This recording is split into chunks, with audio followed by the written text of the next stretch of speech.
I'm really good at memorizing. Apparently, we all know how Doğadan makes a difference with its innovative products. One of these products is called Magical Bundle, with its transparent tea bags containing large herb and fruit bits. For a unique experience communication that we hold on Twitter, we collaborated with 5 different Twitter influencers to enable their followers to live a unique experience through one day. While one of the users experienced to become an influencer in a surprising way, another one that has Magical Bundle on the site had a helicopter tour around Istanbul with an influencer. While one user had the chance to change her style from head to toe with 2 fashion bloggers, another 5 lucky users had the chance to experience a joyful tea chat with one of the most famous influencers on Twitter. Videos of the project that enables Magical Bundle consumers and active social media users to live a unique experience reaches up to enormous view numbers, candidate to beating box office records on digital marketing blogs.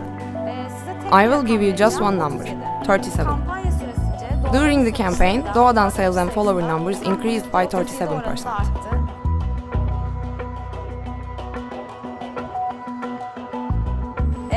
Yes, it's true, I memorized it. What can I do? I memorized it. That was the best thing I could do. Teşekkür ediyoruz da cevap veremedi.